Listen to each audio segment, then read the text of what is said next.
We are happy to have Anne for this unscheduled lecture for the benefit of scholars in Tamil Nadu. I have requested her. She kindly consented to give this lecture. In any conference, the conference is not important to me. The conversation with scholars like Anne outside the conference is important. So in Mumbai conference our students benefited a lot when we picked a conversation with Anne, and she started lecturing when the conference was over. We found that lecture many times more useful, particularly our students, many times more useful than the conference itself, entire conference. So they were asking me many a time, "Sir, shall we have Professor Anne in Chennai? Shall we have Professor Anne?" So last few weeks, she has been attending, I think, 3-4 conferences, including one she hosted before she came here on 12th, I believe, if I am not wrong. Yeah, in Paris with Japanese students and scholars. So she was damn tired, and I troubled her a lot, and we could not manage the schedule also. Finally, we could have her here in Chennai. I was doubly delighted. I won't take much time. I requested Anne to talk about few concepts, at least 4 concepts, which are problematic to young scholars. These are, she already talked eloquently about this. These are rhizome, multiplicity, assemblage, and body without organs. With the question, why Deleuze and Guattari, their philosophy are relevant and important in today's world? Yes, floor is yours. Thank you. So I'm delighted to be here, really, and very, very happy, and I feel deeply honored and want to catch this Indian movement because I find it so beautiful. But then, you asked me to define concepts, and so I will do. But it's interesting also to notice that the concept is not only a word, and so you cannot just swallow it and have the theory. You have to construct with it. And so in the beginning, it seems very complicated, but after a while, it goes like this. And then you are perfectly right. In a conversation, what you catch something of the spirit of the person, and so it's much more easier to get into new ideas when you talk with somebody, because it's like being captured by a new type of wave. So in a conversation, I can make you feel why I would like to think that way, or what I'm searching to do. And in a lecture, of course, a lecture is always boring. It should be so. A lecture should be boring, because in a lecture, you have everything constructed, and so you need to follow it and to learn it literally by heart. And so you have the two movements. And so don't be shy for the beginning if you don't understand the concept of faciality, la visagéité, because I'm going to try to explain the 4 concepts that you gave to me with this concept in order to respond to your question, okay? And so don't be afraid if you don't catch it in the beginning. Things takes time, and that's like this. But don't believe that if you are capable to speak out immanence or intensity, it is enough. It is not enough to speak the world. You have to bring up the construction underneath. So, your professor asked me to define these key concepts: rhizome, multiplicity, assemblage, body without organs, or immanence, who are not concepts in philosophy. But then you cannot begin with these concepts. They are only names for operations. And I'm going to define them, but then I'm going to define them in situation with a beautiful analysis that Guattari and Deleuze in Thousand Plateaux do provide us with the idea of what is a face. And now, in Western philosophy, face has been quite important. Let me put my glasses off because you are filming me. And so you are going to be, some people are going to see my face in the screen. And of course, if you see my face, it's not the same thing if you see only my hand, though my hand is pretty much individual also, right? It is only mine, and it is used by control in order to prove my identity. I had to check in India and so forth. It's supposed to be really something that identify me. But then this is not sufficient for you to recognize, oh, this is Anne. And if I would show my foot, it would be, or other parts of my body, who knows. But then the face has been understood as something that reveals the human nature and something that reveals that humans are not as animals. So the difference between face or mouth for the human species, the mouth having a crucial role in the articulation of the speech. And so you need to understand that when Deleuze and Guattari in the end of the 20th century begin to try to do new kind of anthropology with new kind of philosophy, they were confronted with a bunch of people who would always say face is only human, face is the relation to the other. And face is something that proves our spirituality. And so for Deleuze and Guattari, they have in Thousand Plateaus this amazing construction in order to make us realize that you don't have face everywhere or anytime. So a face, and this is a fact, my face, does not signify humanity in every type of circumstances. It only signifies a certain kind of reality in certain type of historical settings. And so here we bring historicity into the picture. And so you are not a nature, you are a historical being transforming yourself among others. And so it is not sufficient to say to be human is to have a face. And they tried to explain how face become important in our Western Christian tradition. And in our Western Christian tradition, because we are monotheistic, and because when you have only one God, when you have only one God, and this was the invention of the Hebrew, the Jew, the first monotheism, and all the three monotheisms are linked together. So when you have only one God, God is not with us. God is outside the world. If you have only one God and a theory of creation, so you have God creating the world, and so God is outside the world, because he creates it. Okay? If you have a lot of gods, they can be with us. But if you have only one, it is not you, it is not you, it is not you. So where is it? Outside. And so this idea of monotheism is like a line of flight, of subjectivation, because God is the real subject, that is out of the world. And for Deleuze and Guattari, it's interesting to compare this type of monotheism with other types of religion, and they compare it with animism or polytheism. And so don't understand this historically as a progress. I don't mean to say that monotheism is better. Actually, I don't think so at all. I believe that the problems that we have now are related to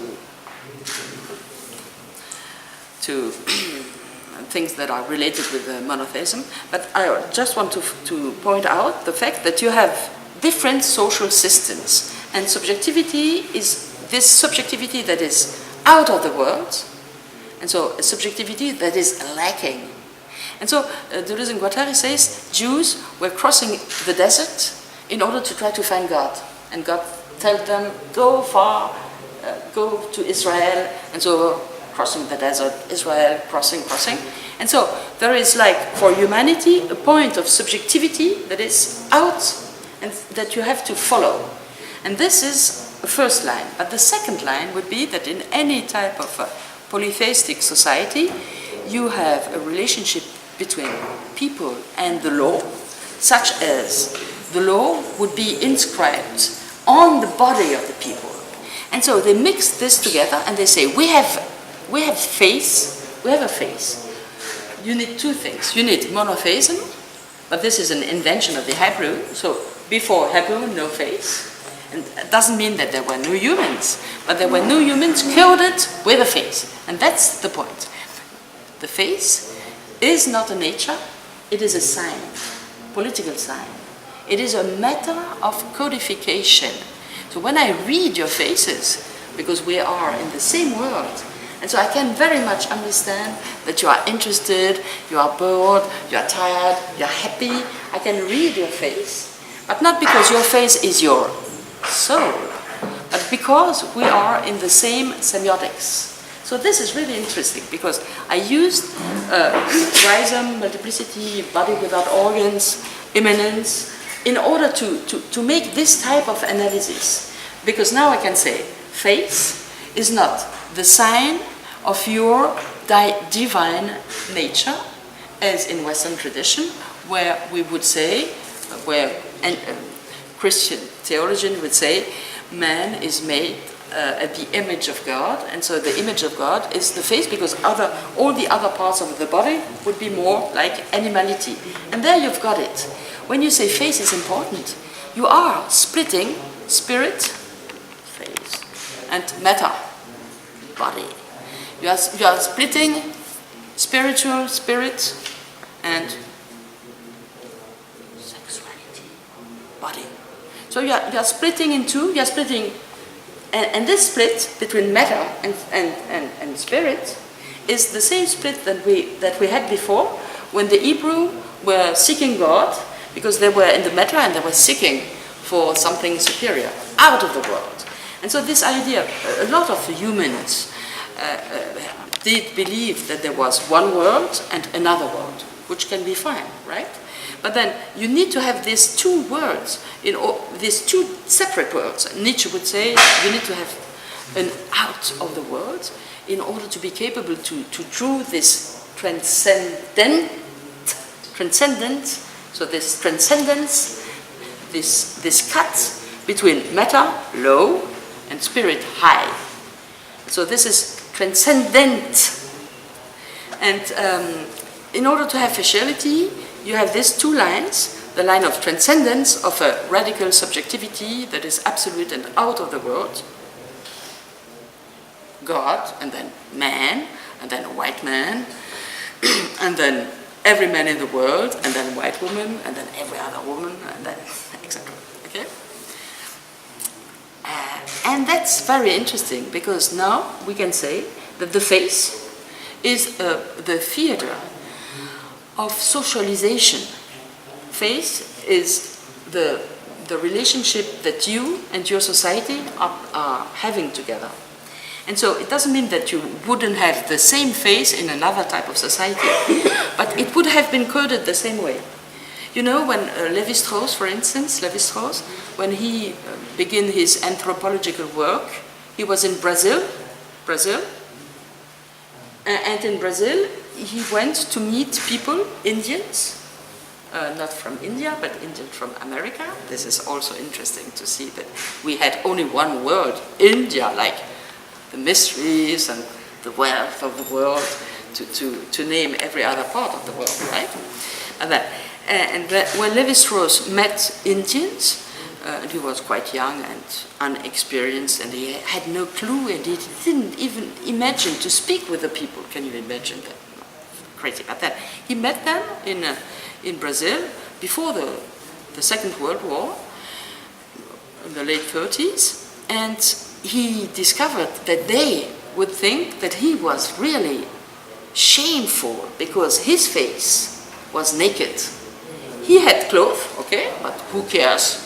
And his face was completely naked, while the other people had a face completely decorated, so with clothes or signs in the face and nothing on the body. And so this is very interesting, because now you can consider that nothing in human is only a nature or only one norm. Nothing in human is something that is the same in every type of culture. We have to open ourselves to a multiculturalism, and this is a crucial issue to fight and with and against globalization today. And so I believe you don't have to take Deleuze and Guattari as a new Bible, and you don't need it because you have in your own traditional tons of resources, and for yesterday, for today, and for tomorrow. And so, but then you can use some tools of this philosophy in order to have this attitude, that there's an attitude of inquiry, curiosity, and respect towards tradition that can be completely contradictory with your work. Okay? So faith is the knot of a problem. And the problem is, what is it to be human? And when Western people say, oh, faith, I know what it is. It is the other. Like Levinas would say. Let me give some example. For Lévi-Strauss, for instance, there's something that cuts humans from animals, and this would be exogamy, the interdiction of incest, the prohibition of incest. And so this, for Lévi-Strauss, would explain the specificity of human societies. For others, it would be the language or the symbolism or the spirit. For Lacan, the French psychoanalyst, the face is the theater of the recognition of the self. And so you have the state of the mirror, says Lacan, and this is something, and he wrote literally, he wrote the little man. He says, he doesn't say a child, he says the little man, le petit homme. Mm-hmm. And it is not random. He's thinking, but he tries to define a perfect normative subjectivity. So he thinks only masculine. Yeah. So you have to be aware of that every time when you read stuff, right? And so Lacan says, what is it to be human? So you have the little man suddenly discovers that his reflection in the mirror, it is himself, and he laughs. It is well known in psychology. It's called the Aha-Erlebnis in German. It means the aha experience. Aha because laughing. Ha ha ha ha. Aha. Because this instance of recognition of the self. And so the face. Because it is not, I do not recognize my hand, what I can recognize is my face. So this idea that in the faciality, like a rhizome, you have every spot that includes your spirituality. And when I first lectured about this, people would come to me and say, are you crazy? Do you think that my face is not more interesting than my back? And I must confess, when I speak to you, I look at your face most of the time. Not always, so, but most of the time I look at your face. But then why? Because the face has all the organs of communication. Back to journalism, the eyes, the two ears, the mouth. But then is it only this that matters? Probably not, because we have other senses. We have the touch, and we have neurons there. So neurons not only in the brain, we have neurons in other parts of the body. And there is one organ that everybody forgets, and it's probably the most important. And this organ is our skin. The skin is also an organ. So what Deleuze and Guattari means is that to believe that there is only the face that is important, and not to take in consideration something else, like the fact that my skin is a membrane that allows me to breathe. So I don't breathe only with my mouth. I breathe also with my skin. And when I speak, I don't speak only with my brain and with my mouth. I always speak with my body, because I'm French, and because when I speak in different languages, I need to put some theater in it for me to be sure that you will understand me, right? So because of a lack of language, I have more body participation when I talk than other people. But it doesn't mean that it would be better to have only spirit and language and no body. It means that when we talk in a multiple way.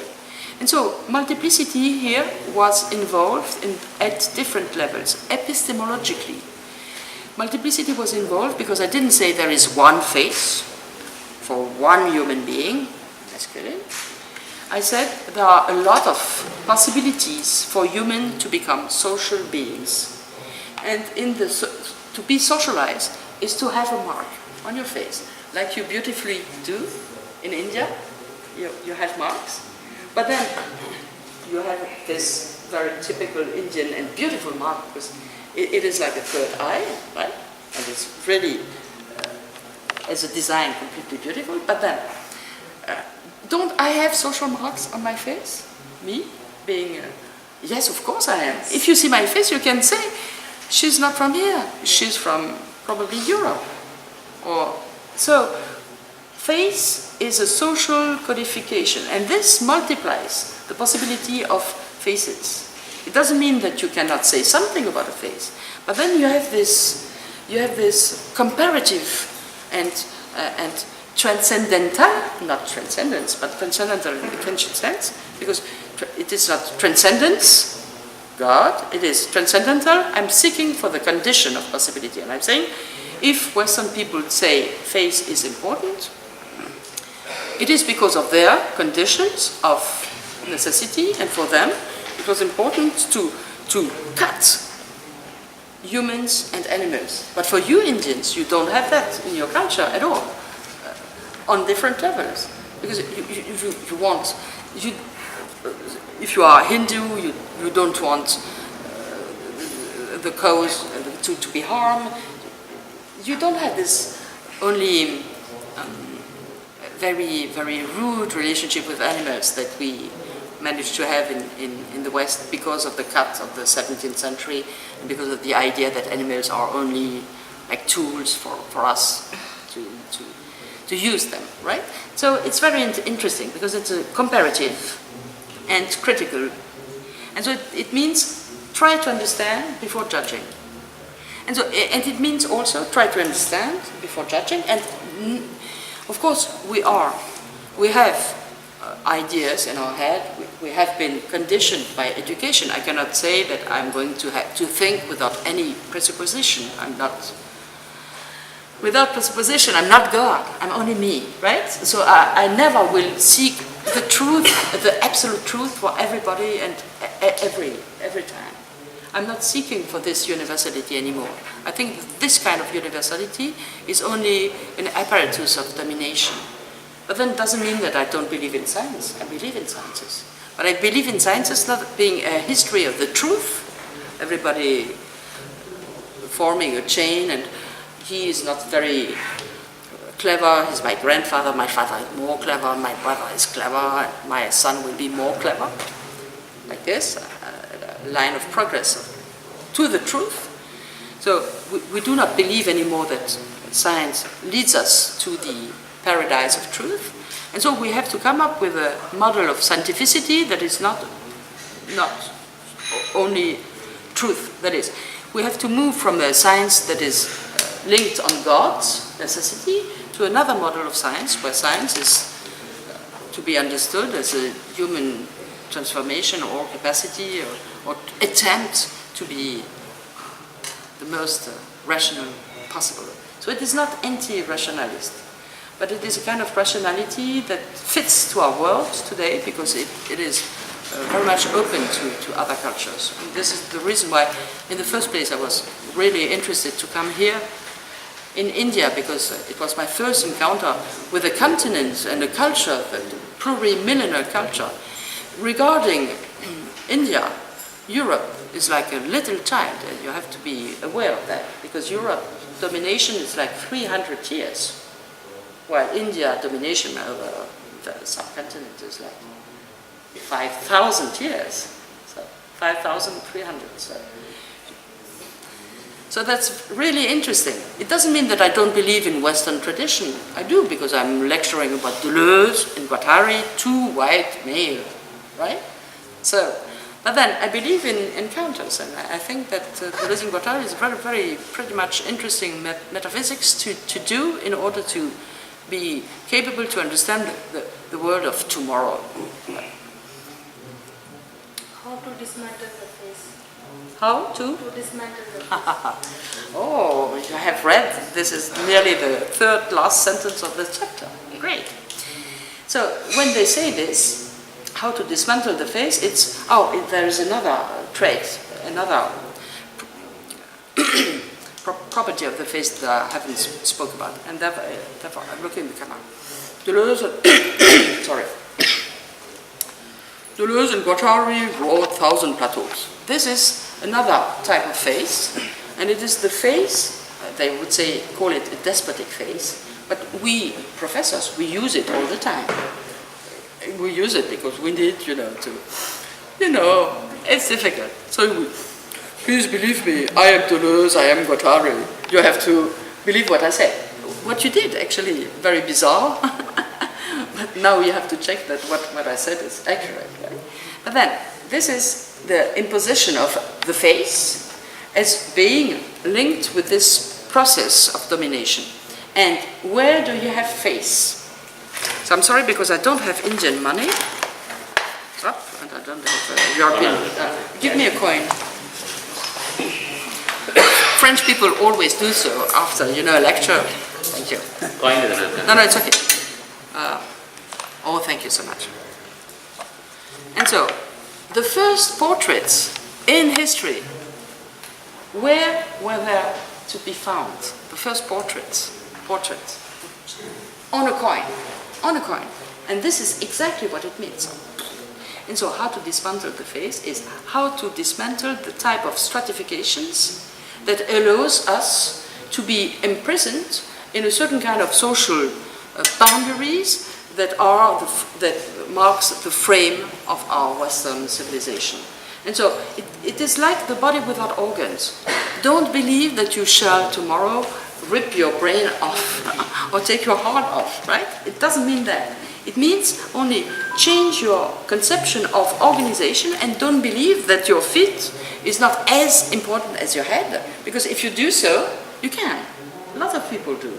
But then if you do so, it goes with a political hierarchy, and you are okay to say, I serve the master, or you are okay to say, I will be the brain. I don't want to be the foot. I prefer to be the brain, and I want to have a hierarchy of organs.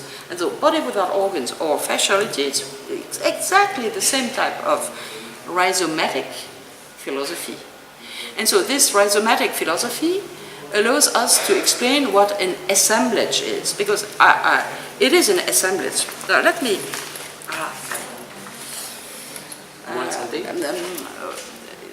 do you have a plastic bottle of water? Yeah. Plastic bottle. Yeah, I need a plastic bottle. I forgot mine. Apparently in the hotel. Right. So, assemblage. Look. Probably I did it last year in India. So if you remember it, just tell me so. Is this nature or is this culture?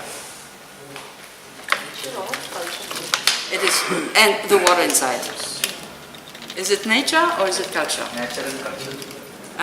It is indiscernible. So we have to think otherwise, because this water is not natural at all. Yeah. Huh? And so, is this matter or is this knowledge? Matter or knowledge? It is matter, right? I can drink. But it is knowledge. A lot of knowledge, in fact. Knowledge about how to pump water, a lot of medical knowledge about how to put it, and then a lot of technical knowledge how to put that in bottles, and then the bottle itself. The bottle, what is it made for? Plastic. And what plastic? What is plastic? When was plastic invented?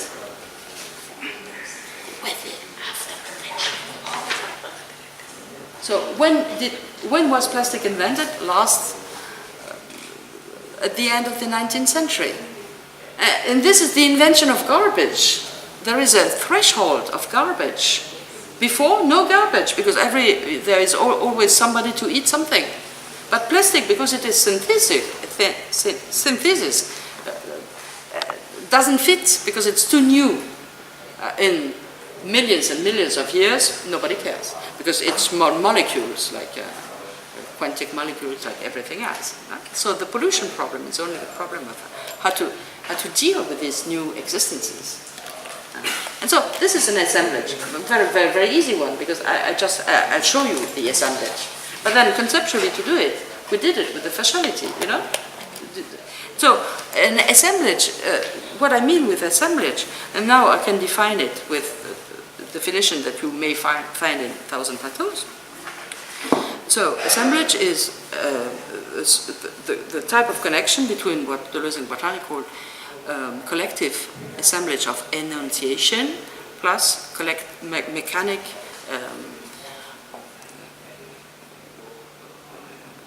machinical relations of body. So you have the two aspects, and then it's a bit confusing because you may think that you have enunciation, that is speech, so words, and then bodies, so reality. So like the words and the things, like in Foucault's work.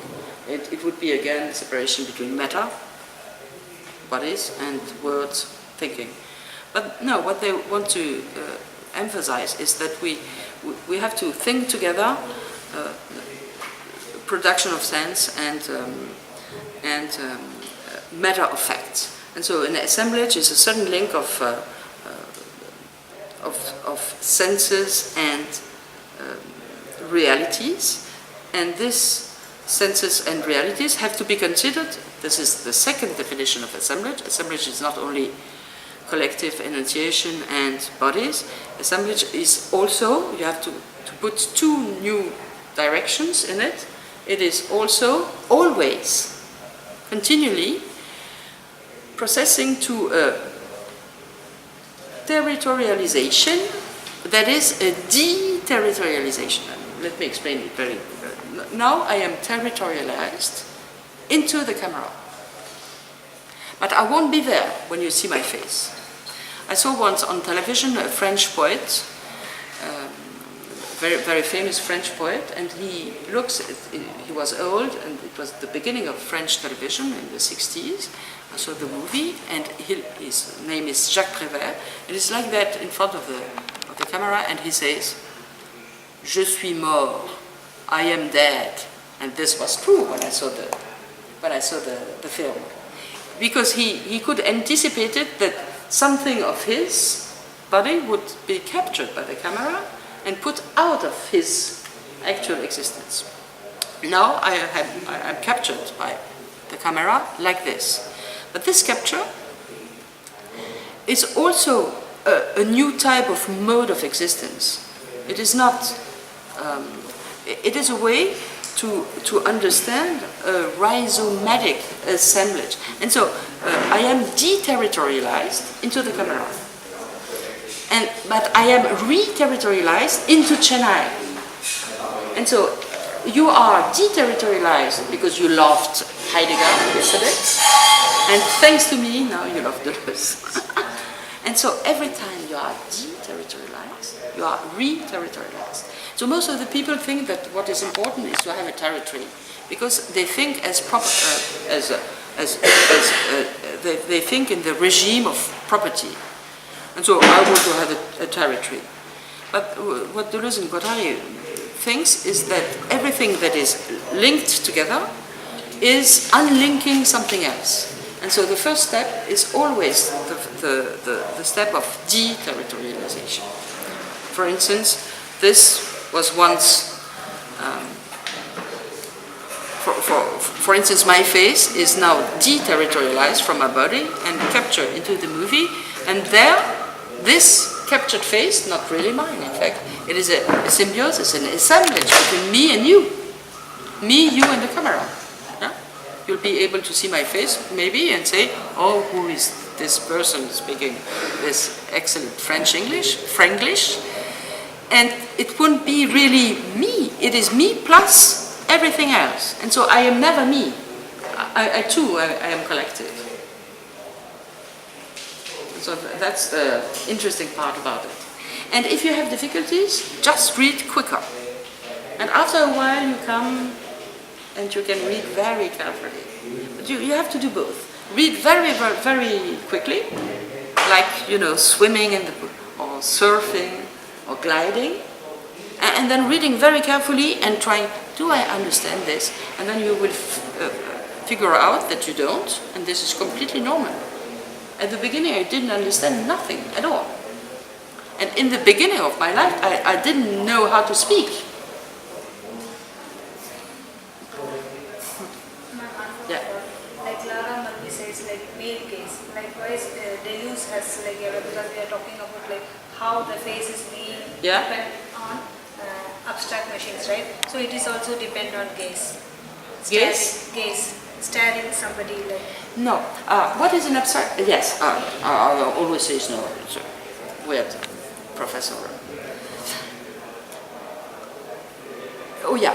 When you say that the face is depending on the gaze, so you are in a Lacan stuff, because you say, I need the other, I need two others. I need to be the other of the other.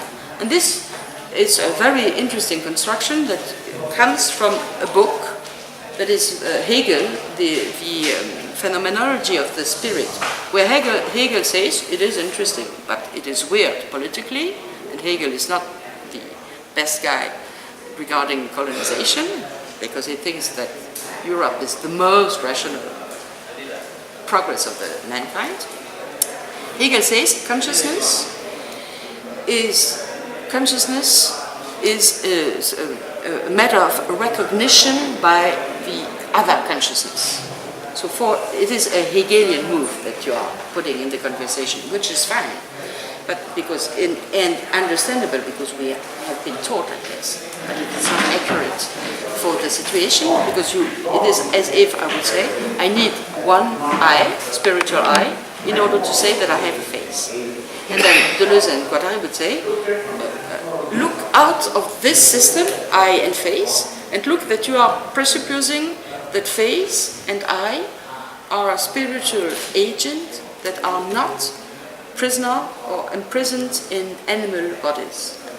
And so you are putting this line of transcendence, subjectivity, thinking, and experiencing that we do. Because when I look at your eyes, or at your eyes, and I think that I see your soul, because it is the device of communication between us, right?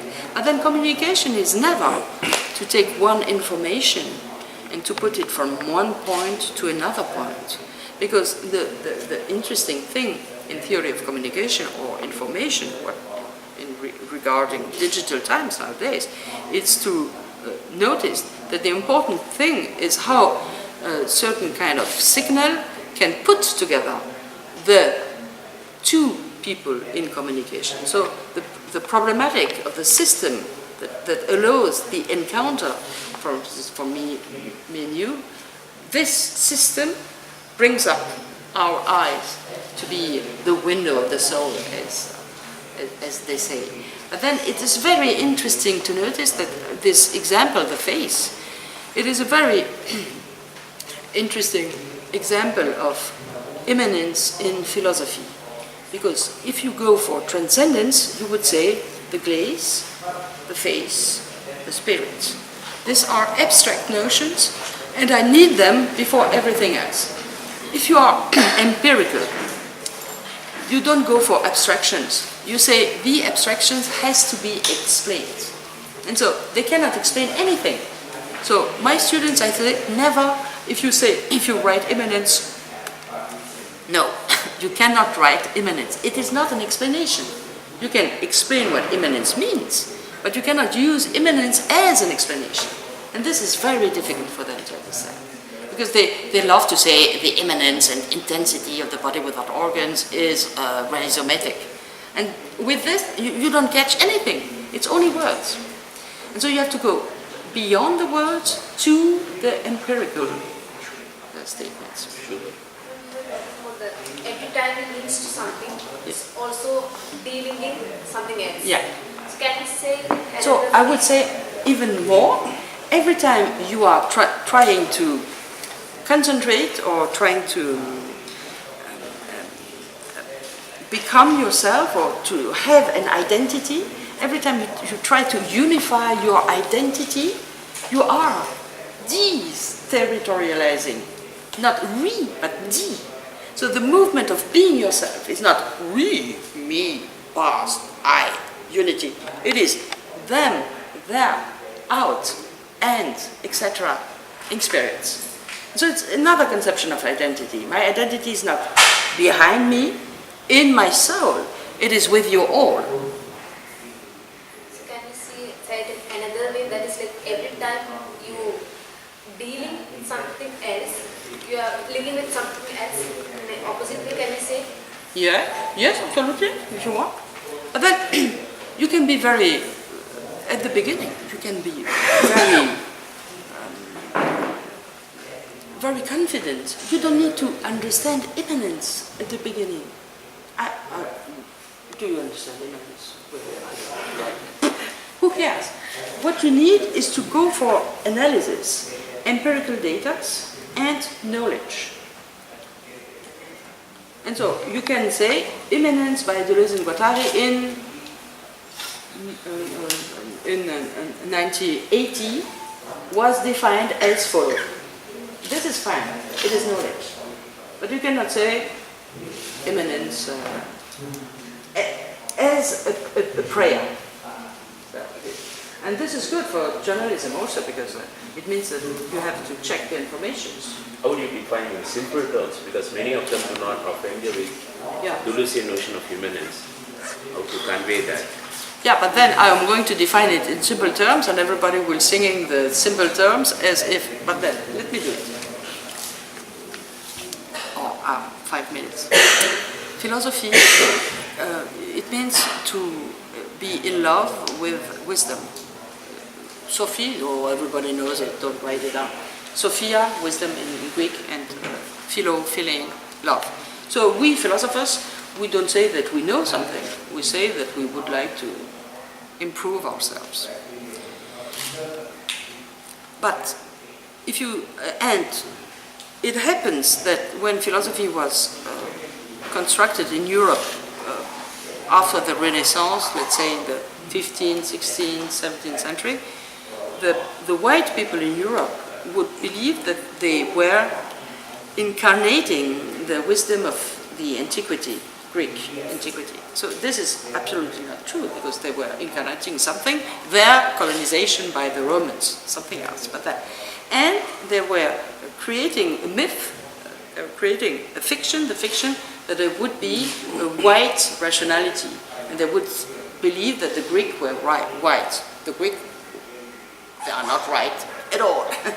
They are from Asia, you know, they are really at the edge of Europe and Asia and Persia, and this is very important. And Plato went to India, and Plato said, we are Egyptians, because he was in a, he went to civilization, and the great civilization around the young Greece in those days, where Egypt, India, Persia, etc. Okay, so for the Greeks, no Europe at all, right? And so when the Europeans philosophers say we are Greek, they can do it, but it's their problem. And so it doesn't mean that philosophy is only for the whites. But then, in the discourse of the whites, philosophy has been considered as being white because Europeans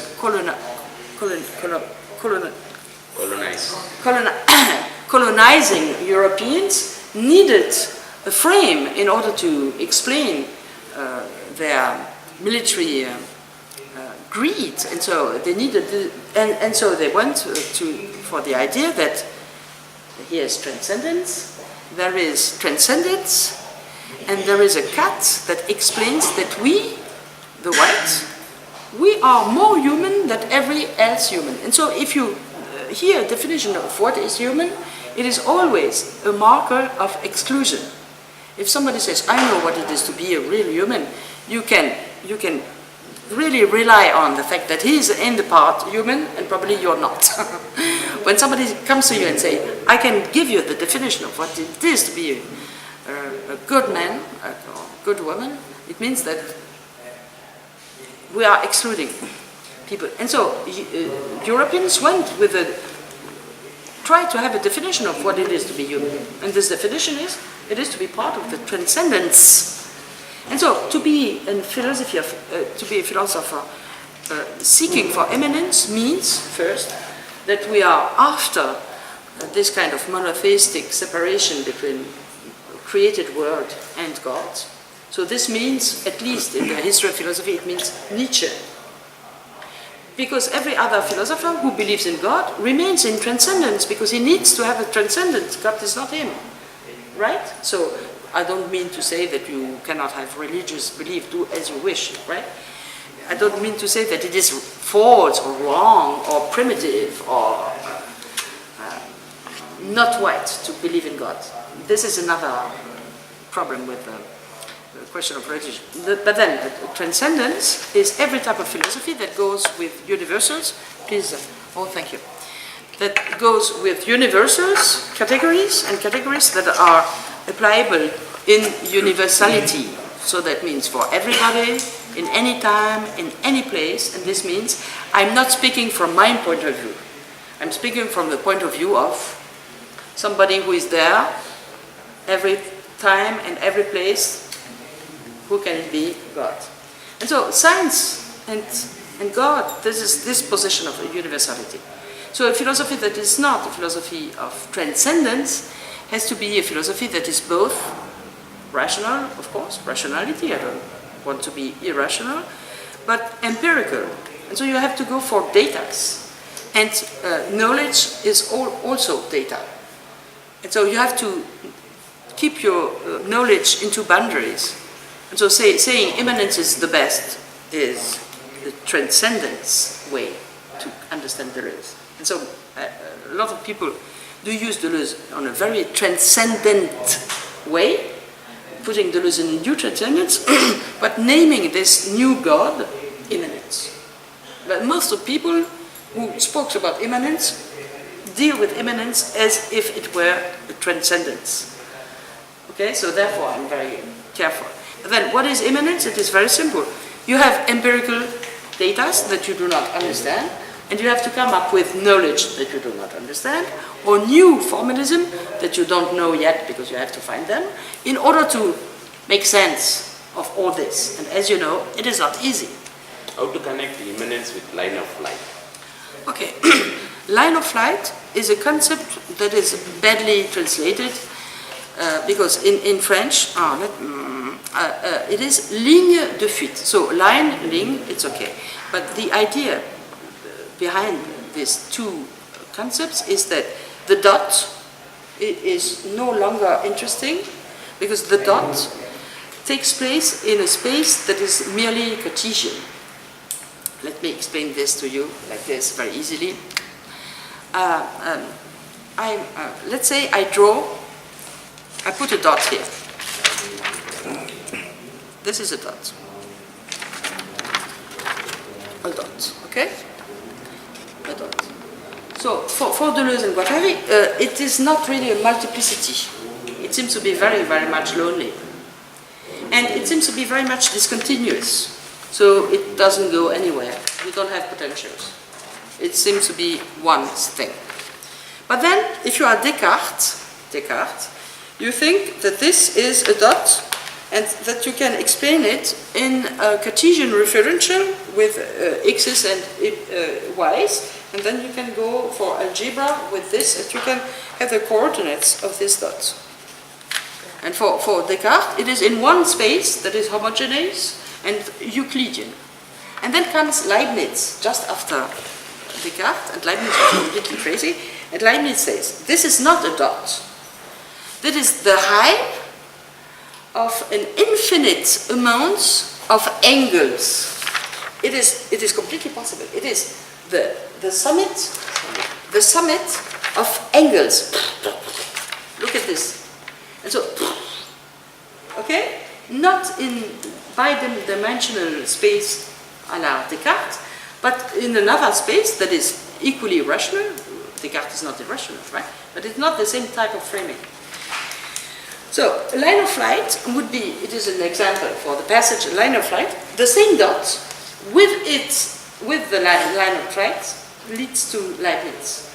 It doesn't mean that Leibniz is better than Descartes, but it means that the line of flight is the possibility to include in every type of situation. For instance, right now, we are here in the circle, and in this circle we are stratified. I'm here, I sit back in my seat. But when I'm going to go, hello, I'm leaving, I am going to break this equilibrium. And so, line of flight is the idea that at any moment, any time, there are, not in infinity, but a large amount of possibilities that might open, and each possibility must lead to a new world of virtualities. So you have to bring up two new notions. A line of flight is not one, and it is not given. It is a potential. For instance, we don't know what line of flights are going to emerge from this conversation. Maybe everybody, we are going to do something in Versailles in France next year, whatsoever, you know? And we thought a month ago, because you said that you would very much like to invite me, and it wasn't possible, and I said I would very much like to come, but it was impossible, so it was closed. And suddenly, opportunity, new possibilities, line of flight. And so for Deleuze and Guattari, so your idea with line of flight and immanence? Yeah, immanence. Right. And so it is the possibility to bring up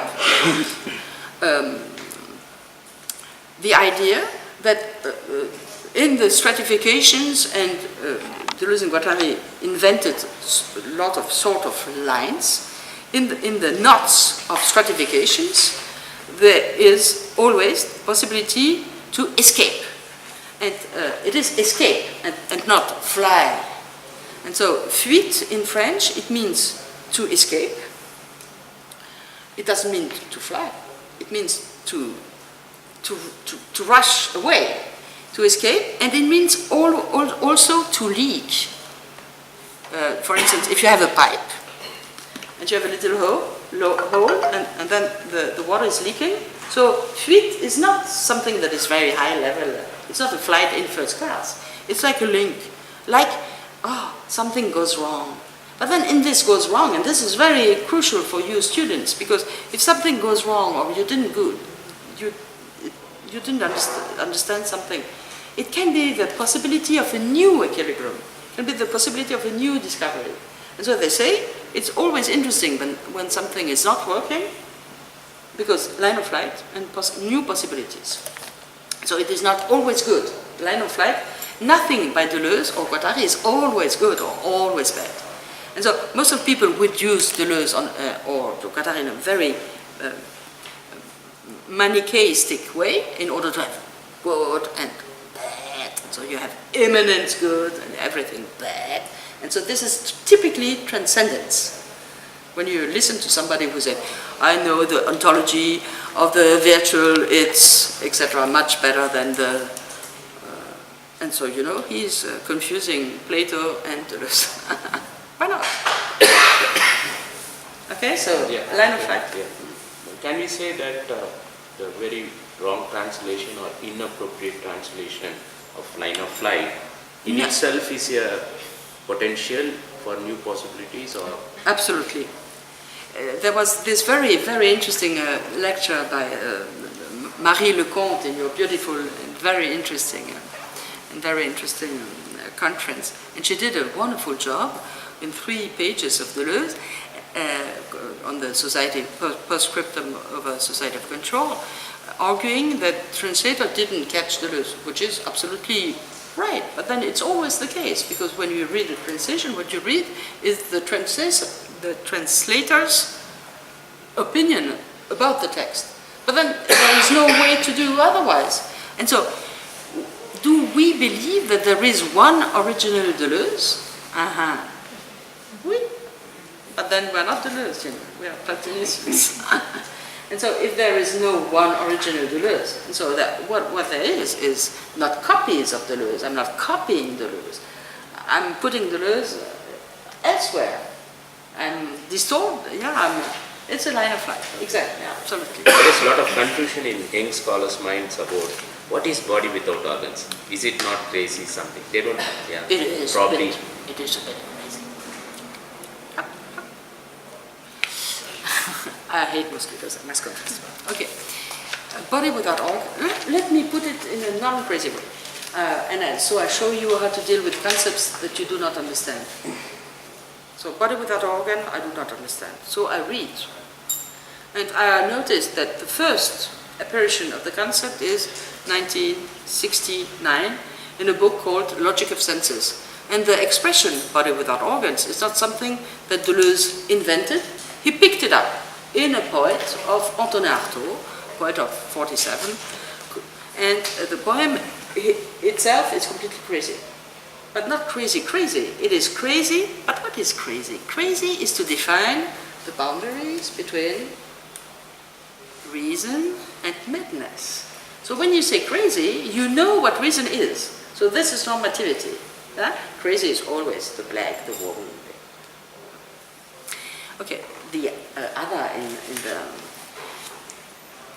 So, we have Artaud, and in the book Logic of Senses, Deleuze is asking, what is it, sense? And can we come up with the logic of senses? And he's very much interested by the fact that Artaud uses language. He's a poet, a very good one, Artaud. He uses language, exactly like that. So he's performing something that is nearly, you don't want to stay with him too long, you know? It is really scary. And is performing like a body art into poetry. But in those days, we didn't have these concepts. But then what was interesting for Deleuze is this very, very, very bright remark to say, speak, it is to put something out of your body. Speak.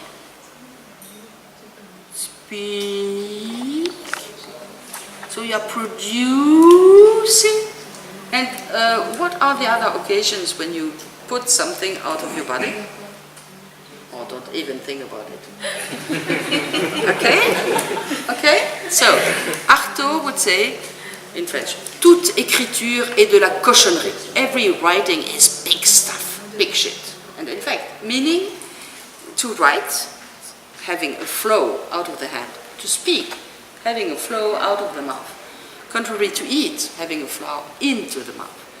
This is not, and so when Artaud was dealing with this completely bizarre poetical material, so suddenly for philosophy, for the philosopher Deleuze, it makes, reason is not only pure and in the head and on my desk. Reason, there can be a sort of reason with this performances that Artaud did. So we're in 69.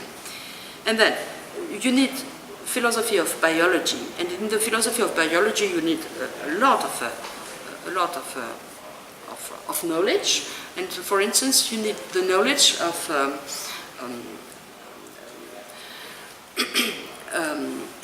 a scientist called Geoffroy Saint-Hilaire. You can find the name easily in Deleuze, who wrote in the beginning of the 19th century that it is interesting to come up with a theory to explain animality, but then there is no separation between animals with a spin and animals without spin. So animals are not in two different categories, because if you say so, you need to have a God in order to explain why an animal with a brain is an animal, but then a bacteria with no brain cannot be the same type of animal. And so this was the position of lots of biologists in those days. And Geoffroy Saint-Hilaire said, I want to be the Newton of biology, and I want to explain everything with a few rules. And these few rules will be material and mechanical rules, like in the physics of Isaac Newton, few rules capable to explain every type of transformation in animal. And so he invented, Geoffroy Saint-Hilaire invented the expression of plane of composition of animality, an expression that Deleuze takes over. And so for Geoffroy Saint-Hilaire, you can pass from an ant to an elephant only through transformation. He doesn't cut between them. He has a theory of morphogenesis like this, and so you can be a fish, or it's not reincarnation, but it's the same idea of a continuous of matter and form. And so this is body without organ.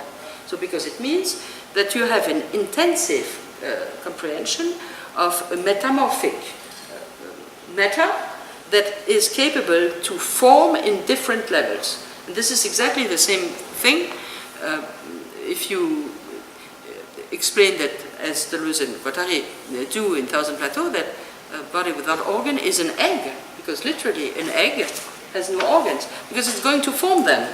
So it's not against organs. It is to say that body without organ is a key word in order for us to realize that we are putting into bodies a type of political organization that we shall be conscious of. Rather the untapped potential, virtual potential. Okay, difficult. Now, you have the real, and most of the time, people in the 20th century or before would distinguish what is real, what is necessary, and what is possible. Real, existing, possible, I might drink this coffee, possible, not sure. Real, I drank it. And necessary, meaning it has to be, it has always to be like this. And so if you know that something is necessary, you don't need to ask if it's possible or not. It is possible always. Yeah. And it is existing in fact, right? So possibility is a modality of existence. It's not really there, but it's nearly there. And so we want to know if we can explain if something is going to happen. So this is, modality is about what, how can we explain what is about to happen. And in classical thought of the 18th and 19th century, people, because they think in a frame of eternity, they only need two things. They need logics, is necessity. Logic is necessary. There is a logical necessity. And if it's really necessary logically, it's going to exist, right? And so you need only to have the logic and the real. And the possible means only it is possible because it is not contradictory, and so it is logically possible that it exists. And that means that this is a critique that people have done to this notion of possibility. For instance, Bergson would argue in evolution of in the book called The Creative Evolution, a book of 1907. He says possible is a fake concept. Possible is something happens. I drank my coffee. And now that it happened, I can say it was possible. But not before. So possible is only a logical, retrospective possibility that we put into the past. And Bergson says this possible is rubbish, we don't need it, because it's only a link between logic and real. What we need is a philosophy of becoming. And so this is not possible. And this concept would be the concept of becoming. That is capable to help us to deal with modalities that are not only logical. Now, after that,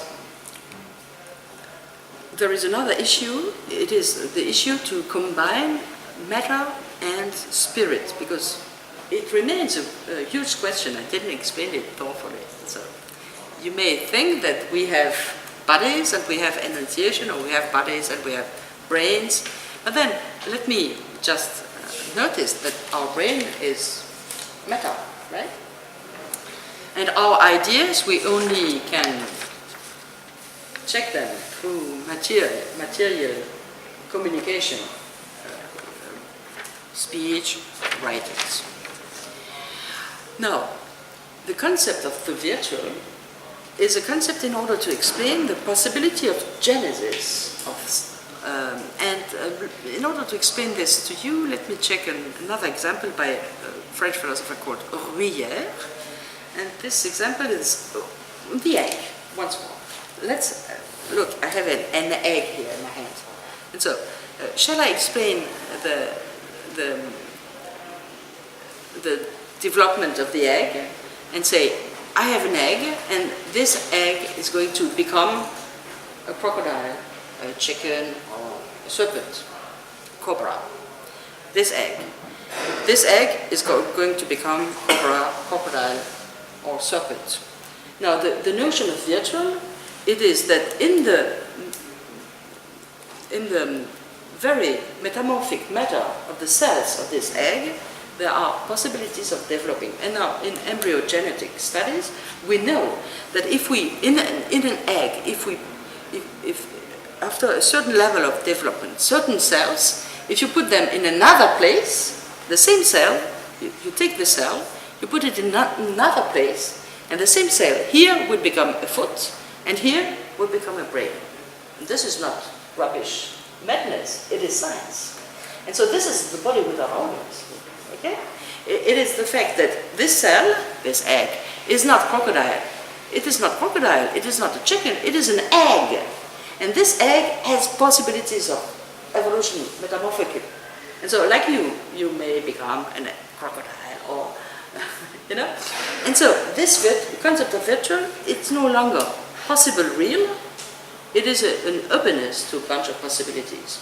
And so you don't have to confuse virtual and possible. And virtual is completely real. It is not unreal. It is not medium real. It is not a little bit real. It is completely real. Now, what is virtual here? What is here virtual? My past, it's not here, but it's real. My husband, hopefully, not here, but real. All your intelligence, all your universes of references in your head. So it means you, your grandfather, your children, your students, etc., like in the bottle, like in the bottle. And so the virtual possibility, so the analysis of the bottle is an analysis of virtualities. In order to have this bottle, this is real. But in order to have this, you have to virtually have very realistically all these networks. And industry in India, I mean colonization, of course. I mean industry of India, I mean war in the Middle East. I mean Afghanistan war. I mean plastic, I mean petrol. I mean pollution, I mean Anthropocene. Right? Labor. Yeah. And so it doesn't mean that you can explain everything out of a bottle, but it means otherwise that you should be interested in explaining only a bottle. And obviously I won't be able to explain this bottle, but then I would like to try. And this would be really a new philosophy of politics. Does this connect with multiplicity as well? Body without organs? Completely. Look, one bottle, one body, one egg. So the analysis, the rhizomatic analysis, was a multiple one. So this is why I find Deleuze and Guattari is really interesting. And it's fun too. Yeah. Philosophy should be fun. To take it to next level of conversation, Okay. maybe students are curious to know how you became interested in Deleuze. Did you attend his lectures by any chance? You did make a mention about those days books were expensive and you found books by Deleuze very popular, something like that. I don't remember correctly. Yeah, it was after that. Now, did I touch the hand of the guru? Oh no, I didn't. Sorry. Probably I wouldn't have been interested in doing Deleuze if I had been completely. No, I didn't attend his lecture, but I was, when I did my studying in France, I did it in a hammock, I was École Normale Supérieure, and so it was, anyway, so I didn't attend classes. And not Deleuze classes at all. And anyway, so when I discovered Deleuze, because I had a complicated career. I did history, I studied, and then I became a professor, and then I was bored with philosophy, and so I quit everything.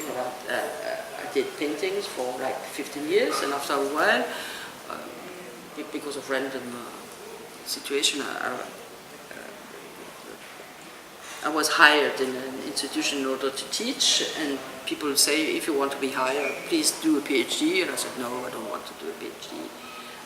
I want to paint. And then I said, well, I'm going to do a PhD, but on contemporary philosophy in order to be capable to continue my own stuff. And so I checked Derrida, very long, Deleuze, very short. Derrida, long amount of literature. No, boring. And then Deleuze, few books and no literature at all. And so I said, oh, I'm going to for Deleuze. And this is a good explanation of how things, it's random, you know. In life, suddenly things appears and disappears. So it was a tournament. It was really what was your basic master's degree, not philosophy? Yeah, it was. I studied philosophy. When I was a child, I loved philosophy a lot. Many see you as a great teacher because you don't use PowerPoint or you don't use paper. Our students like you because you talk from your heart or mind. Oh. So, is this the best way to express philosophy? No, there is no best way to express. Every teacher should go with its own personality. I'm very much interested in pedagogy. I became a teacher very randomly. Suddenly somebody put me in a class and said, you have to teach now. And oh no, why? I studied philosophy because I love to write and I don't want to teach at all. And so I was in the class with 40 little kids, and I said, now I have to invent something to tell them, right? And I had no idea what to say to them.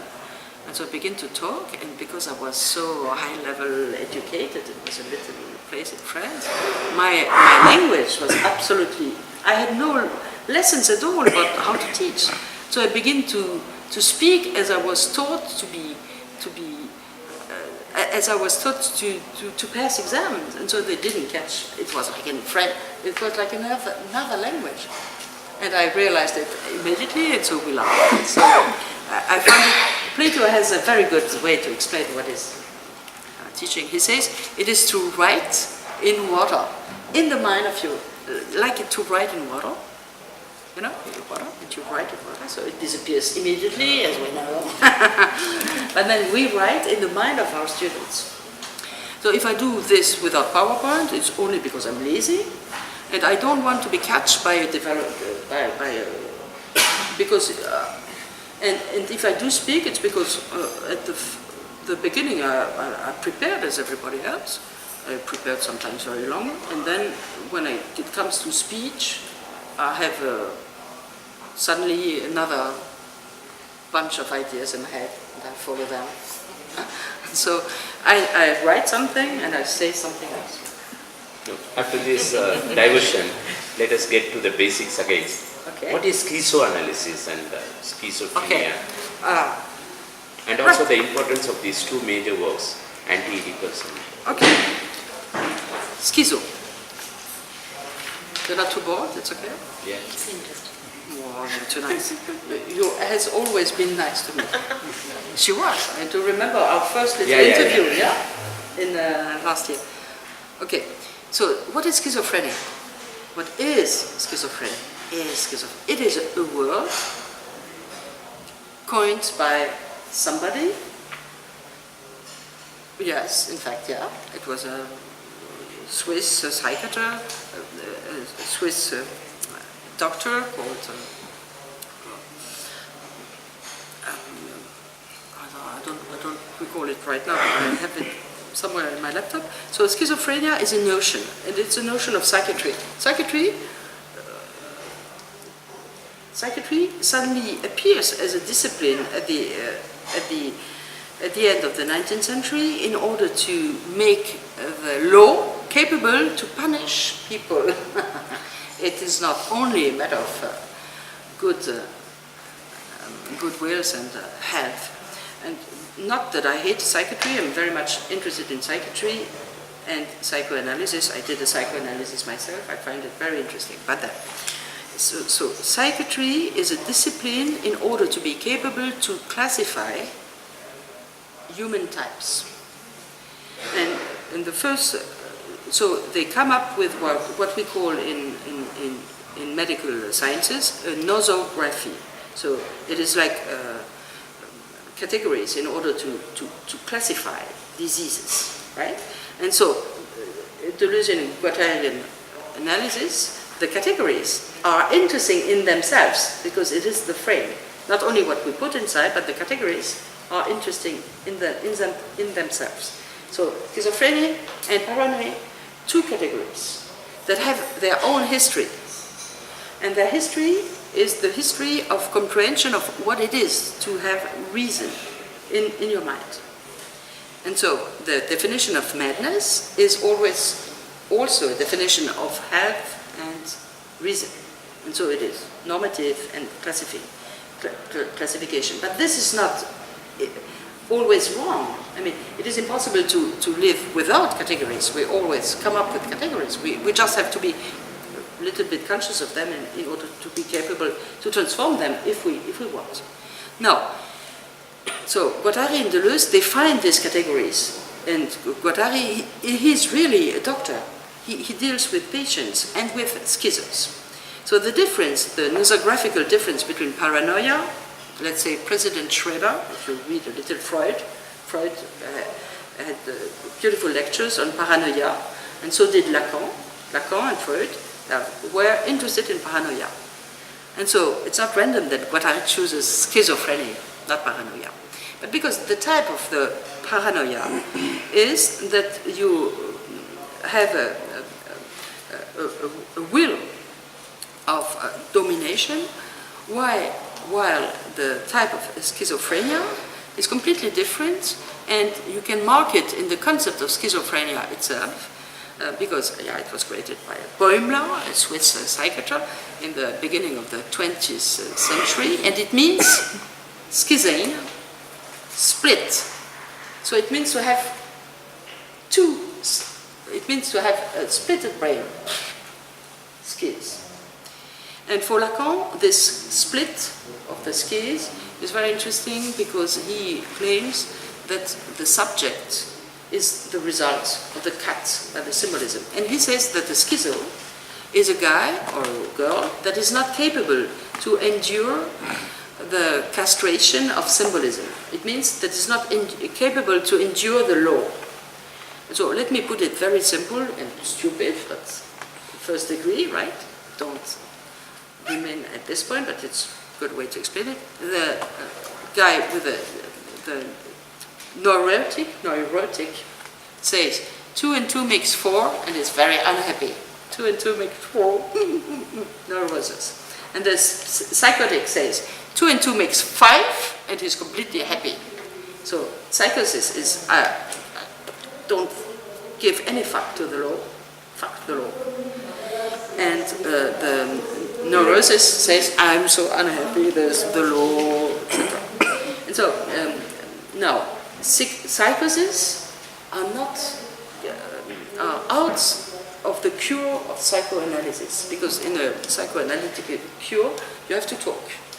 And to talk is something more for neurotical people, because psychotics do not respond well to cure. And Freud said it in the beginning, and he said this is not for psychotics. So Lacan, when Lacan began to be interested in these topics, says, well, this is precisely interesting because it is out of psychoanalysis, it is out of discourse, out of, in a psychoanalysis you're like this, and you have the psychoanalyst listening to what you say. And so the device of psychoanalysis is the way to understand how you are categorizing the world. Because most of the time you're only answering and trying to make good impression, and you never listen to what you have to say. You never listen to what you are actually saying. let me give you an example of my own psychoanalysis, and it will be a little French, but it's easy to explain. At a certain point, and I was a philosopher in those days, so I had the capacity to explain everything without knowing anything. This is typical. And so I was there and I was commenting something, and I said suddenly, I said in French, how can I say in French? Comment dire? How shall I say? Comment dire? And because I was listening to my voice, like this, comment dire, trying to say, how to say this? Comment dire? Suddenly I heard comment taire. Comment dire? I heard, oh, it's like a commentary. But then in French, commentaire, it is how to hide. It's not how to say, comment dire, how to not say.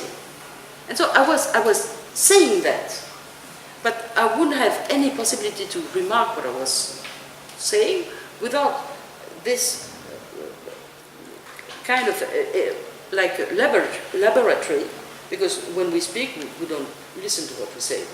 We are always in expectations about, are we interesting, loved? It's other rubbish stuff, right? The next logical thing to talk about is what there is experience in that hospital. Yeah. And you are very good in explaining transversality. Okay. Probably for the, maybe again you can Okay. touch on this. And what was the nature of that hospital? We know, but maybe for the benefit of the students. Yes, of course. And so Guattari was part of a movement called the institutional psychotherapy, la psychothérapie institutionnelle. So I didn't explain schizophrenia or schizophrenia. Schizoanalysis. Or schizoanalysis, yes. But I was saying that in a psychoanalysis you can listen to what you say. And this is the reason why a psychoanalysis doesn't fit to psychotics, because they don't want to say, they want to act. It's what we call passage à l'acte. And so most of the time psychoanalysis would refuse this kind of patients who would be locked out or put into medication or put into jail, in fact. And so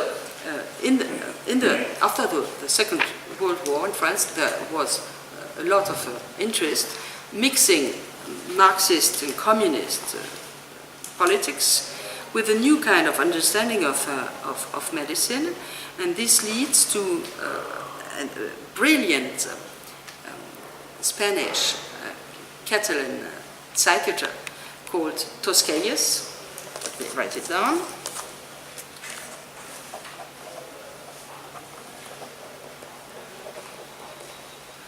To flee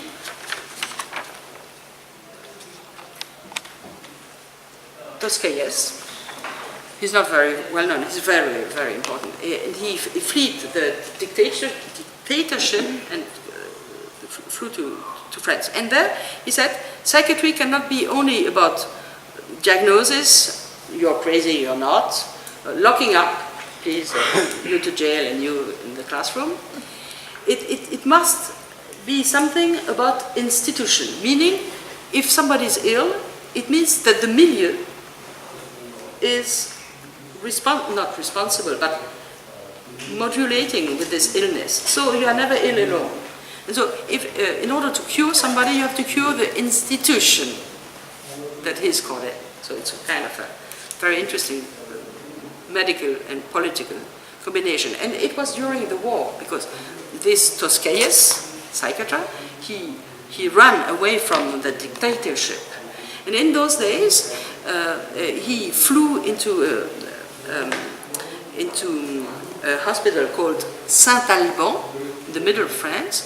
And in this hospital were crazy people, but there was because it was the war, there was also all kind of minority, Jews, resistance, political enemies.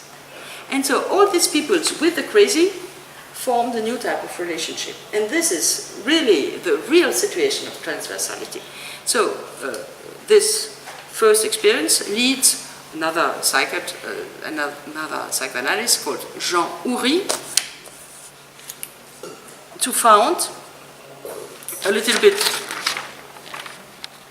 later with Félix Guattari the Hospital of Laborde. You can find it very beautifully in the book of François Doss, which is not a good book, but there is some historical information and it's easy to find.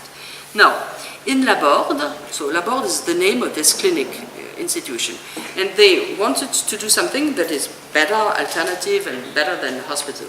And then they were so, it was so rhizomatic and intelligent, then the state went to them and said, oh, how do you do? Because you don't use a lot of money and your people, your crazy people are doing very well and we want to do like you because it seems to be cheaper. And so in Laborde, the idea is that you have to mix relationship, exactly as we did yesterday with you students, with the students. No dancers here, but with them, the students.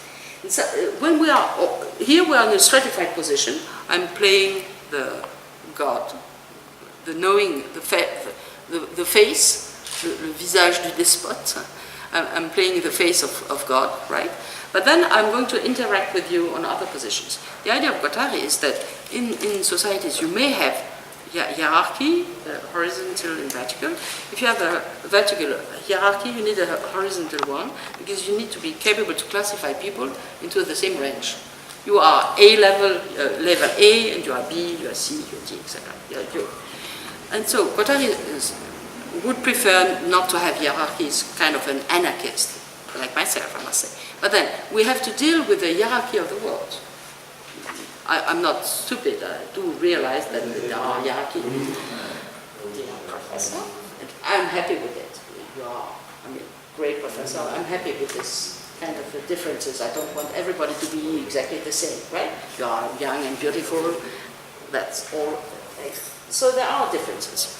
But then, what Guattari says is, it is interesting to understand that a political situation shall be solved not in arguing that we have to follow one leader and form a group that is unified in order to go in one direction. So this would be a certain kind of group that is a concentrated group. And this type of group is only a group for domination, even if it's a revolutionary group. And you can very well have left groups, or right groups, whatsoever, people who want revolution, but they want it and they want you to follow them, right? And so this, says Guattari, it is not the way that I want to conceive groups. And so he wants to understand that in a group, for instance, in La Clinique Laborde, in his hospital, in order for him to be sure that people could improve themselves, he had to soften up the distinction between medical staff, patient, and female nurses. They are always in between with the women. And so, doctors, nurses, patients, not all the day, but in some occasions of the day, would do stuff together. Would do stuff, exactly what you did yesterday. This was typically transversality. Because suddenly we did interact with the students. It was amazing to see them being, they had to listen to us all the day, and we had we were amazed by their contribution. So it was a very beautiful moment of transversality. And this transversality, now, I gave the example, I'm doing the theory after the example. So transversality is the idea that if you have given hierarchy, and you always have, most of the time, in a given hierarchical situation, just put the dots together in an unusual way, as you did yesterday. Because he did, he shut the lights off yesterday. It was completely planned. He programmed it. He programmed that everybody would be up in the library in the dark, in order for us to be really impressed by the performance. So he did it on purpose. But we didn't, so it was a transversality experiment. And in transversality, what happens is that you have the possibility to form not a group that is unified, but a group, and says Guattari, this type of group are not the group assujettis, subjectified groups under dominations. There are, says Guattari, in these early years, we are in 64, and this type of groups, he called them groupe sujet, meaning, let's say, good groups. And, again, the binary stuff, complicated. Anarchy is good and everything is bad. So.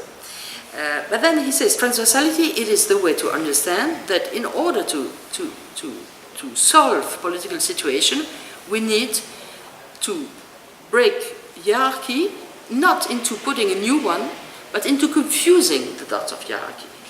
And so this is a moment, a rhizomatic moment of transformations of stratified positions with line of flags, right? Yeah.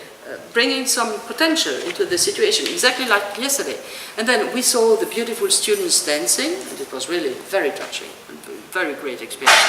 And then they put up all the meal on the tables.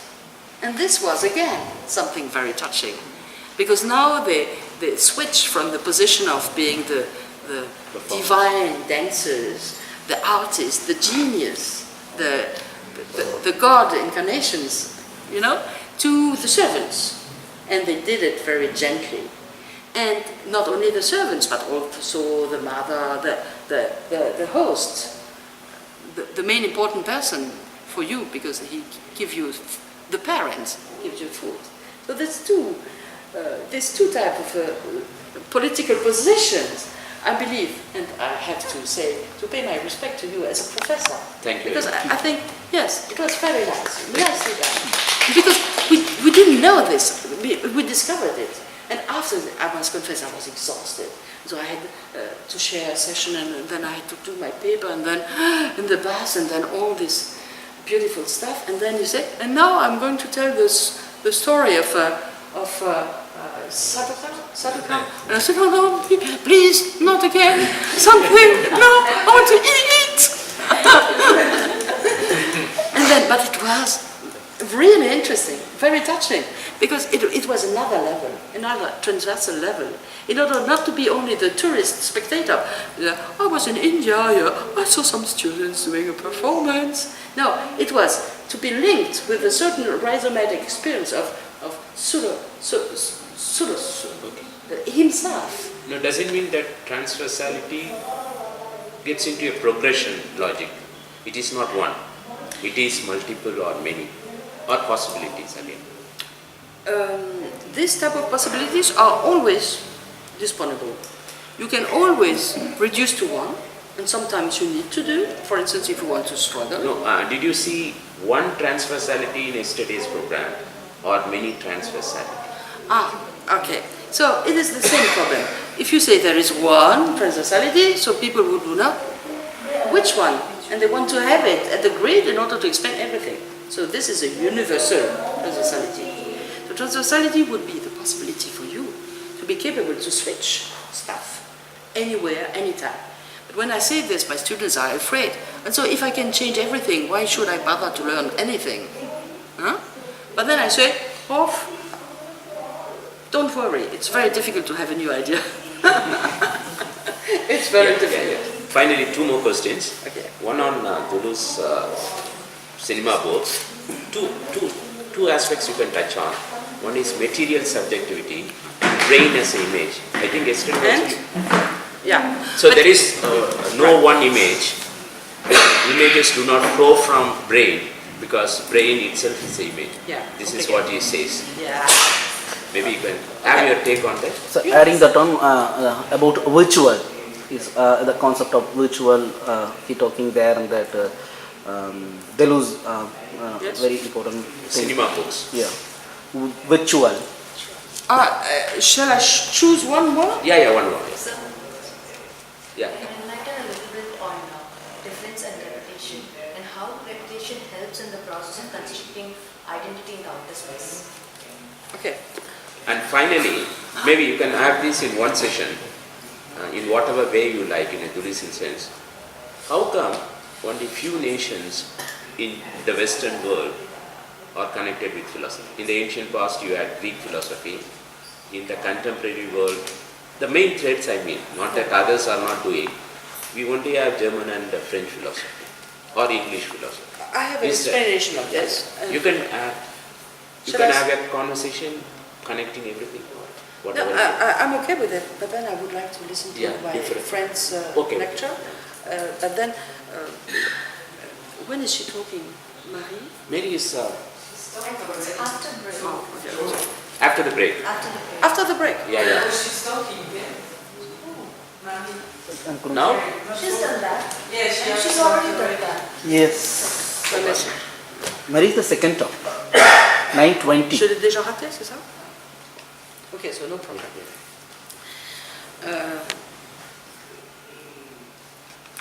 I'm sorry you missed it. No, yeah, I'm sorry too because no, I'm sorry. Oh yes, I'm very sorry because I wanted to listen to her, but then.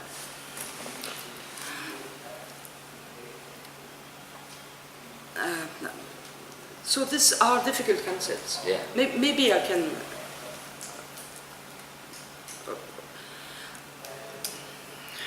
Material subjectivity, it seems complicated, but it is not so complicated. But then you have to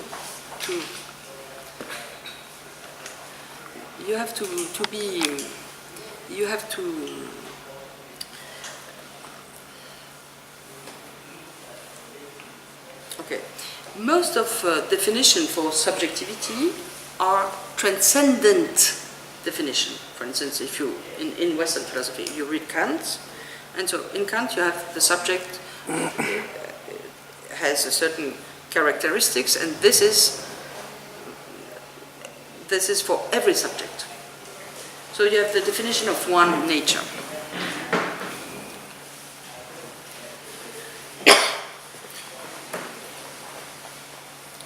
Now, Deleuze and Guattari are materialist thinkers. That is, that they want to be capable to explain the relationship between matter and mind, and not to presuppose signification that are ideal signification. And what I tried to explain yesterday, and the reason why I find the cinema books, interesting, is that Deleuze, I believe that in these books we can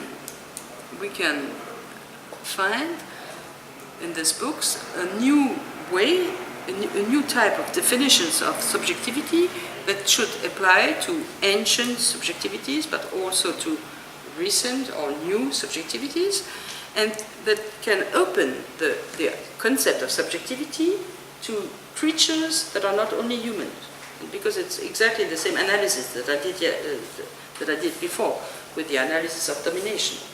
So if you say that subjectivity is transcendent, so you have only a few subjects that are completely subjective, and it is a way to separate between the beings. And so in his cinema book, Deleuze has a theory of perception that he took from Bergson, and this theory of perception is that most of the time people in the Western land, in the Western philosophy, would explain perception as being reality plus consciousness. So you have reality, this is reality, and then you have an image in my brain. I see the bottle in my brain. So this is not the bottle, it is the image, the copy of the image in my brain, right?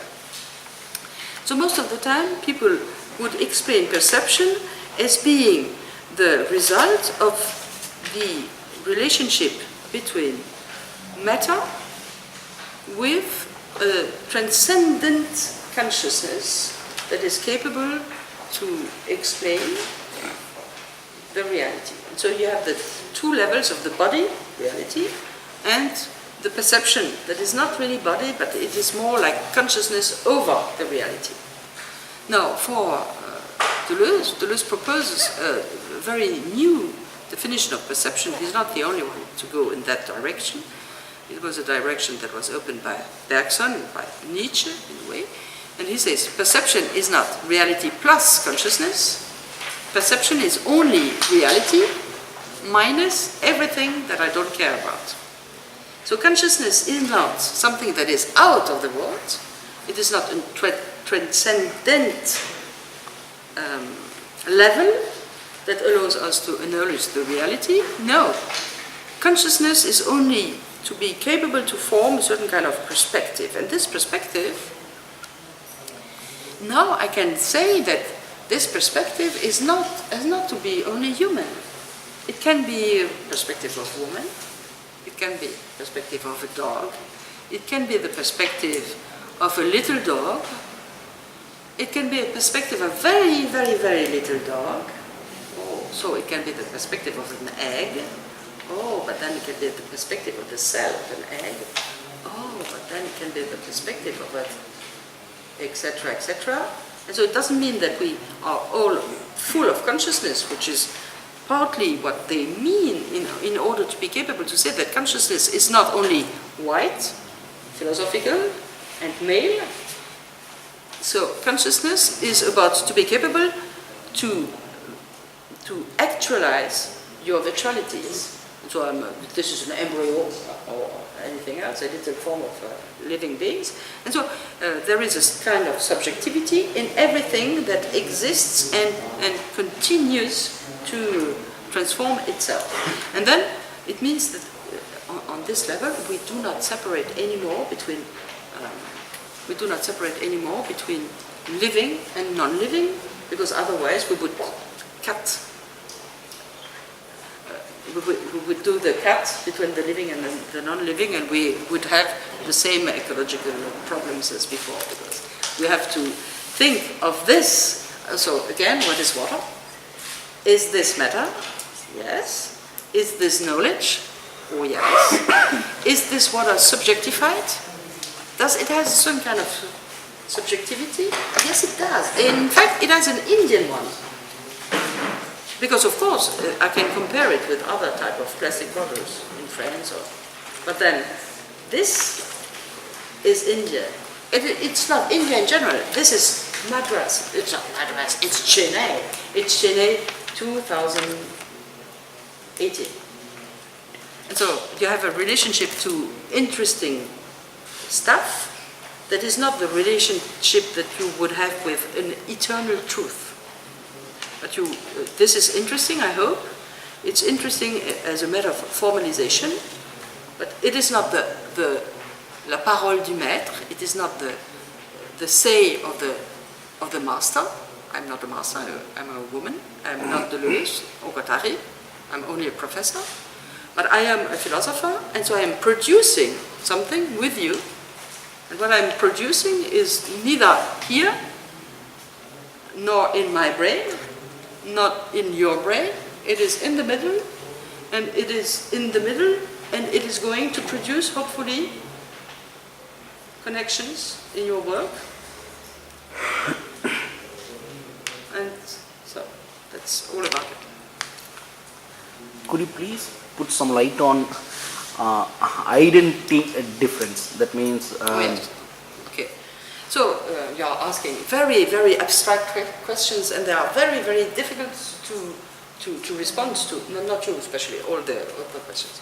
Difference and repetitions, 2 words on the title of a book published in '68. Now the interesting thing is that difference comes first. What is a repetition? What is repetition? Repetition. Example of repetition. Give me an example of repetition. Birth. Birth is a repetition. Yeah? Like for example, if we take in cinema studies,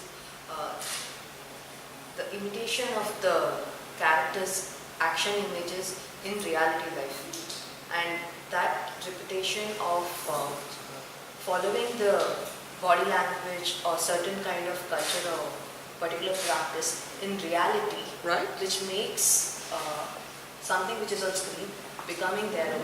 Okay, if you want. But repetition in the simplest way is... Dance. Oh, okay, you are very, very too intelligent. No, repetition is...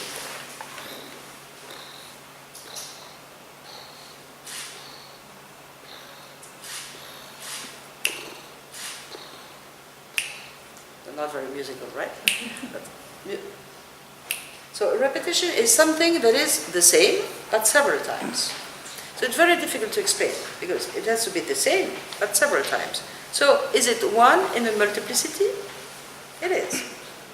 Now repetition is not only the problem of, am I the same than yesterday? In fact, I'm not. Are you the same as... But in Western philosophy, because of our concentration for unity and identity, we would say, oh, repetition has to be the image of the same.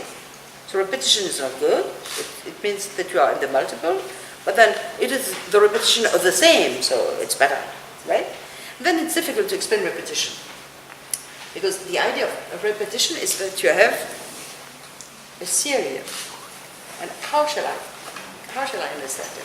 And so it's a problem for space, but it's also a problem for time. 1, 2, 3, 4, 5. This is repetition. 6, 7. This is measure. 7, 8, 9. Brum, brum, brum. This is measure. And in Western philosophy and in Western musicology, people would, because they were not as amazing as Indian music, they would prefer simple measures. It's a matter of taste. And so they would not go for very complex rhythm together. But then the type of musicality of rhythm that you have in your very complex music, for instance, the music that we listened to yesterday, there is really a certain kind of temporality that is not a temporality of equal moments. So, in the book, Difference and Repetition, Deleuze thinks that it is crucial to explain repetition in order to come up with a philosophy of the new, or a philosophy of the changing. Because repetition, and this is the beautiful, there is only the difference that can repeat itself. So at the beginning I didn't catch it at all. No, it is the same that is repeating. No, in fact, it is not the same. It is 1, 2, 3. So this 3 is not the same as the 1.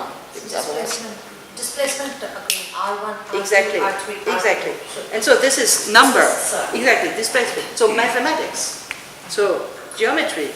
And arithmetic. So, the problem is really huge when we say repetition.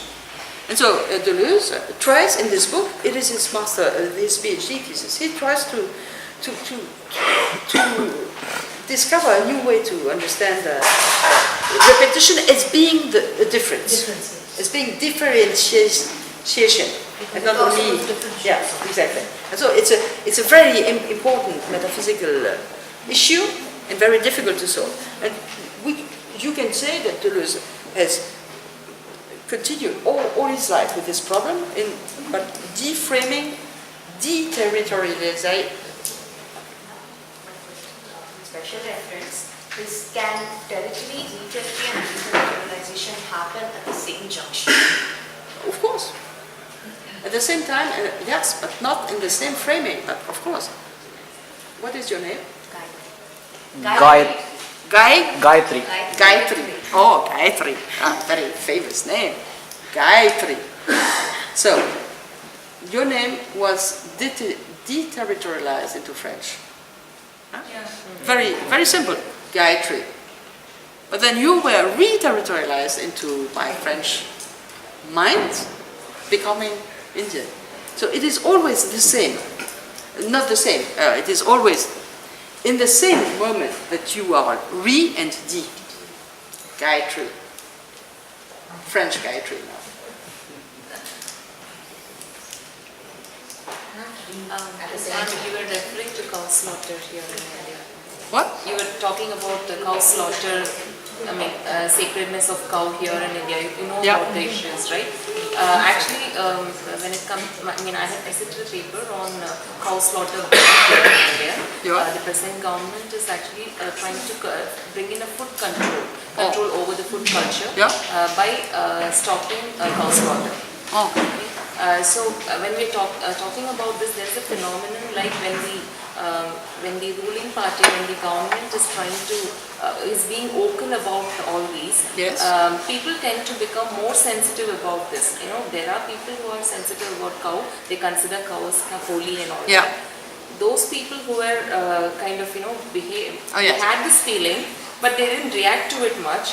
But once when the government is being vocal about it, they become very, violent. Exactly. And they react to it very Exactly. badly. So, can you just tell me what concept of deluge can be applied Oh yes, to okay. this So phenomenon? this is typical because most of the time you have what is the beautiful old lady yesterday? She did. I didn't. Kamala. Yeah, Kamala. Professor So it was so nice, and you know the struggles last year about the book. Jallikattu. Oh, beautiful.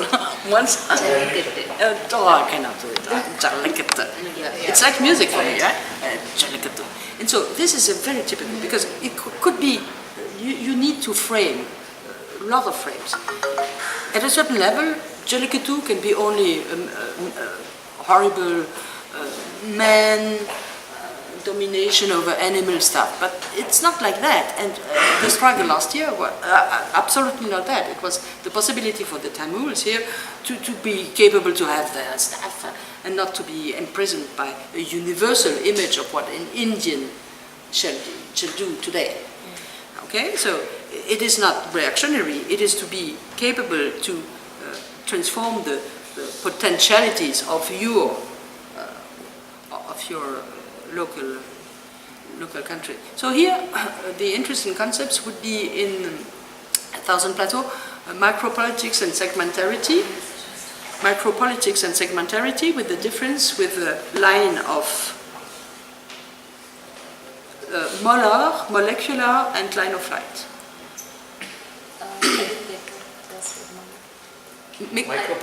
Micropolitics and segmentarity. I did write that. Molecular. Molar, molecular. And then it's difficult because if you say molar is bad, molecular is good, and again we are in trouble. And so molar, molecular is not bad and good. Molar is stratifying. Molecular is destratifying, but then we have both all the time. A bit molar is good. Your question, how to disentangle the face, bring molecular into it. But your question, how to deal with the state, bring more molar, but your molar into the state. So molar is not always bad, but it's a certain level of statistic organization, it's a certain level of wanting to have a certain kind of majority, which at a certain level, when we are really trapped into minority, we want to have certain levels of movements, exactly. Yeah. And so here you can find the political tools in order to and then you can read Guattari's work, because he was an activist, really. And so let me think about it, because if you want to write about it, let me think about more interesting references. But then it goes in that direction, that things are not simple, white and black, and that you don't have to defend every type of traditions anytime. But that in this year, it was necessary for people here to show that they were not the normal middle class, middle way citizen Indian, as government says. And so it's very interesting, because it goes in, it is multiplicity. You could have very bad reasons to say that this feast shall take place. And you can have very good reason to say that we shall not be cruel with bulls. Well, I don't think that this is about being cruel with bulls, but we have the same problems in Spain with corrida, bullfighting. Yes. That the bull is really killed, so it's butchery. So it is not the people who want to save the bulls that are right, because they want in reality to impose some kind of domination. But then, so things are always complicated. But then, Thank you. Prof.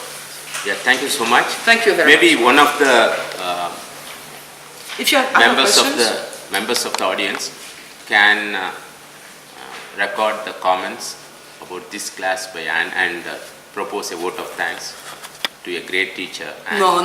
when you become teacher, my request to young scholars is, she is the best example I have seen. So you should talk from Because I'm a clown. so you should talk from your heart and mind. Yeah, These are the you do that, you're exactly the same.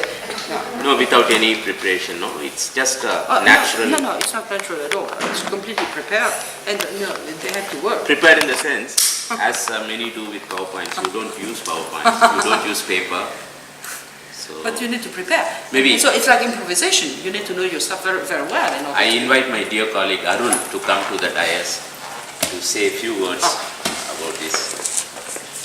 Again, without preparation, that I have to thank you. She was reminding of Qatari's face. I'm seeing that Qatari is speaking from here. Thank you. Like, yeah, An old guy with glasses. same style, right? Yeah. And we started with discussing about Zoom. He asked you to talk about, but you branched into many things. Yeah, you touched upon many things. And you, many scholars asked about their problems, and you clarified with the relevant concepts. It was going on for a long time, and you need to go for a long time also further. And it's a most inspiring teacher, as Professor Ravindran said. Very Yeah, touched. there are many things we need to learn from you. Oh no. Yeah, body language. Don't listen to him. Wherever there is a good inspiring model that we need to Yeah. take from. So, from this group that we want to record our sincere thanks. Thank for, you. Yeah, Thank you very good much. luck in your time. Thank you. Very honored. Thank you. Really. Thank you.